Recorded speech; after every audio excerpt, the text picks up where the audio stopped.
Hello दोस्तों, नमस्कार। Welcome to my YouTube channel. आज हम डिस्कस करने वाले हैं टीटी के प्रेस्टीज के जो Q2 के फाइनल इसे रिजल्ट डिक्लेयर हो गए हैं और वो रिजल्ट कैसे है। जब तक अगर आपने मेरे चैनल को सब्सक्राइब नहीं किया तो दोस्तों सब्सक्राइब कर लीजिए।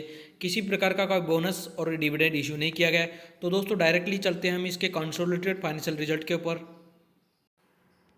दोस्तों जितना भी डाटा दिया गया है वो करोड़्स में दिया गया है, तो उसी प्रकार हम रीड करने वाले हैं। सबसे पहले हम देखते हैं कि जो इस Q2 के अंदर total income, revenue from operations और जो टोटल अदर इनकम से जो टोटल इनकम आई, ये यहाँ पे कंसोलिडेटेड फाइनेंशियल रिजल्ट सब डिस्कशन कर रहे हैं। तो आपको यहाँ देखने को मिल रहा होगा इस क्वार्टर के अंदर 849 करोड़ की यहाँ पर टोटल इनकम देखने को मिली है।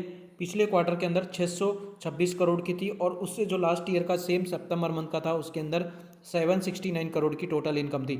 अगर हम कंपैरिजन करते हैं क्वार्टर ऑन क्वार्टर तो 626 करोड़ से 849 करोड़ हो गई, यानी कि आपको यहाँ पे 35% का यहाँ पे तेज़ी देखने को मिली है इनकम के अंदर क्वार्टर ऑन क्वार्टर बेसिस पे, यानी कि 35% ज़्यादा कंपनी ने रेवेन्यू जनरेट किया है। इसी प्रकार अगर हम बात करते हैं कि ईयर ऑन ईयर, तो आपको यहाँ देखने को मिल रहा होगा 769 से 849 जो है इनकम में बढ़ोतरी देखने को मिली है, यानी कि आप मोटा मोटा बोल सकते हो कि 10 से 11% के आसपास यहाँ पे इनकम में ईयर ऑन ईयर बेसिस पे देखने को मिली है। इसी प्रकार अगर हम टोटल एक्सपेंस की बात करते हैं तो आपको यहाँ देखने को मिल रहा होगा दोस्तों, ये जो टोटल एक्सपेंसेस है वो आपको यहाँ देखने को मिल रहा है इस क्वार्टर के अंदर, यानी Q2 के अंदर 760 करोड़ का टोटल एक्सपेंसेस हुआ है और जो पिछले जो क्वार्टर था उसके अंदर में 591 करोड़ का एक्सपेंसेस था और उससे जो लास्ट में सेम सितंबर मंथ 2024 के अंदर लगभग बोल सके 700 करोड़ का यहाँ पे एक्सपेंस देखने को मिला। तो एक्सपेंसेज हैं वो बिल्कुल कंट्रोल में है कंपनी के, किसी प्रकार का कोई ऐसा खतरा दिखाई नहीं दे रहा है।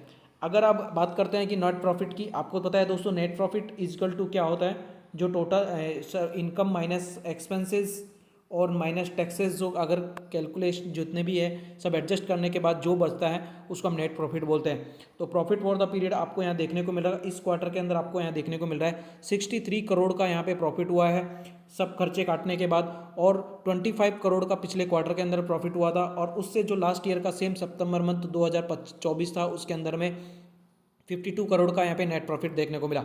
इसी प्रकार अगर दोस्तों हम कंपैरिजन करते हैं तो आपको देखने को मिल रहा होगा 25 से 63 करोड़ हो गए क्वार्टर ऑन क्वार्टर बेसिस पे, तो आप बोल सकते हो 1.5 टाइम्स यानी कि 1.5 गुना यहाँ पे प्रॉफिट में जंप देखने को मिला है। इसी प्रकार अगर ईयर ऑन ईयर बेसिस पे हम कंपैरिजन करते हैं तो 52 से बढ़ के 63 हो गया, लगभग आपको 22% के आसपास यहाँ पे तेज़ी देखने को मिली है, यानी कि 22% कंपनी ने ज़्यादा पिछले साल ईयर ऑन ईयर की तुलना में ज़्यादा नेट प्रॉफिट किया है। तो कंपनी दोस्तों हम बोल सकते हैं कि इनकम क्वार्टरली बेसिस पे भी बढ़ी है और ईयरली बेसिस पे भी बढ़ी है।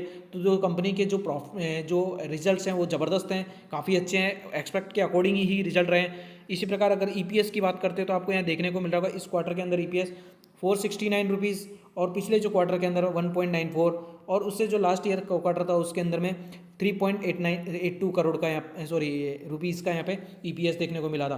तो दोस्तों वीडियो अच्छे लगे तो लाइक करना और चैनल को सब्सक्राइब करना। धन्यवाद।